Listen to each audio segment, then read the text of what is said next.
Welcome to easy রান্না BD. Hello viewer, সবাই কেমন আছেন? আশা করি অনেক ভালো আছেন। যে যেখানে বসে আমার ভিডিওটি দেখছেন সবাইকে ধন্যবাদ এবং শুভকামনা জানাচ্ছি। আজকে আমি আপনাদের সাথে দুই ধরনের চিতই পিঠার রেসিপি শেয়ার করব। প্রথমে শেয়ার করছি চালের গুঁড়ি ছাড়াই কিভাবে চিতই পিঠা বানানো যায়।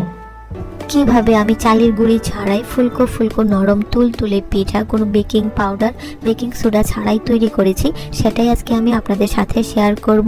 এখানে আমি পিঠা বানানোর জন্য 2 কাপ পরিমাণ আতপ চাল নিয়ে নিয়েছি। আর এই আতপ চাল আমি 6 ঘন্টার মতো ভিজিয়ে রেখেছিলাম। আর এখন ভালো করে ধুয়ে নিয়েছি।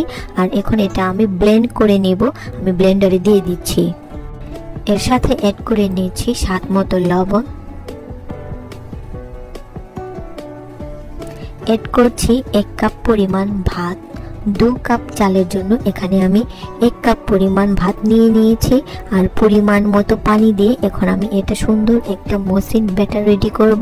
ব্লেন্ড করে নিচ্ছি আমি।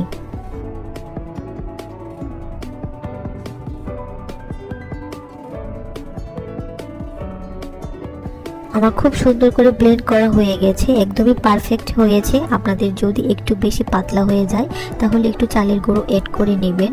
আর যদি আর একটু পানির প্রয়োজন হয় আর একটু পানি এড করে নেবেন। আর ভালো করে বিট করে নিতে হবে। এখন আমি এটা 1 আওয়ারের জন্য রেস্টে রেখে দিব।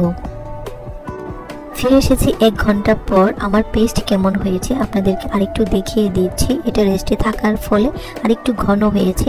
আমি খুব ভালো করে নেড়ে চেড়ে নিয়েছি, খুব ভালো করে বিট করে নিয়েছি। আর আমি এখানে চুলায় একটা প্যান বসিয়ে দিয়েছি আর হালকা করে একটু তেল ব্রাশ করে নিচ্ছি। আর আপনারা কড়াইটা ভালো করে হিট করে নেবেন। এখানে আমি সিলভারের কড়াই ইউজ করছি এই পিঠা বানানোর জন্য। এই কড়াই খুব সুন্দর ফুলকো ফুলকো নরম তুলতুলে পিঠা হবে। আমি কোনো মাটির পাত্র এখানে ইউজ করিনি। আমি ব্যাটার দিয়ে দিয়েছি আর ঢেকে দিয়েছি। আর আগে আপনারা কড়াইটা একটু ভালো করে হিট করে নেবেন, এতে করে আপনাদের পিঠা খুব সুন্দর ফুলবে। দেখতেই পাচ্ছেন খুব ইজিলি খুব সুন্দর একটা অসংখ্য ছিদ্রিওয়ালা পিঠা রেডি হয়ে গেছে। আর ফুলকো হয়েছে দেখতে পাচ্ছেন। আমি আরেকটা আপনাদের জন্য বানিয়ে দেখাচ্ছি। আমি এখানে 2 চামচ করে দিয়ে দিচ্ছি পেস্ট। এতে করে পিঠা অনেক সুন্দর বড় হবে, অনেক ফুলকো হবে। 2 চামচ দিলে পিঠা অনেক সুন্দর হয়।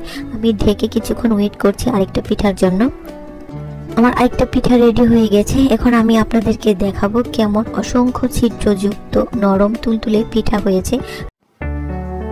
এখন আমি আপনাদের সাথে শেয়ার করছি বাজার থেকে কেনা শুকনো চালের গুঁড়ি দিয়ে পারফেক্টভাবে কিভাবে পিঠা তৈরি করবেন। এখানে আমি 2 কাপ পরিমাণ চালের গুঁড়ি নিয়েছি, সাথে 1/2 কাপ পরিমাণ ময়দা নিয়েছি। এইভাবে পিঠা তৈরি করলে সারাদিন বাইরে রেখে দিলেও পিঠা শক্ত হবে না, সারাদিন পিঠা নরম থাকবে। সাথে পরিমাণ মতো লবণ দিয়ে দিয়েছি। হালকা গরম পানি দিয়ে গুঁড়িগুলো গুলিয়ে নিচ্ছি। আমার গোলানো শেষ হয়ে গেছে। এখন আমি 1 ঘন্টার জন্য রেস্টে রেখে দিব। ফিরে এসেছি 1 ঘন্টা পর। আমার পেস্ট কেমন হয়েছে আপনাদেরকে আরেকটু দেখিয়ে দিচ্ছি। এটা রেস্টে থাকার ফলে আরেকটু ঘন হয়েছে। আমি খুব ভালো করে নেড়ে চেড়ে নিয়েছি, খুব ভালো করে বিট করে নিয়েছি। আর আমি এখানে চুলায় একটা প্যান বসিয়ে দিয়েছি আর হালকা করে একটু তেল ব্রাশ করে নিচ্ছি। আর আপনারা কড়াইটা ভালো করে হিট করে নেবেন। এখানে আমি সিলভারের কড়াই ইউজ করছি এই পিঠা বানানোর জন্য। এই কড়াই খুব সুন্দর ফুলকো ফুলকো নরম তুলতুলে পিঠা হবে। আমি কোনো মাটির পাত্র এখানে ইউজ করিনি।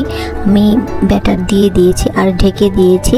আর আগে আপনারা কড়াইটা একটু ভালো করে হিট করে নেবেন, এতে করে আপনাদের পিঠা খুব সুন্দর ফুলবে।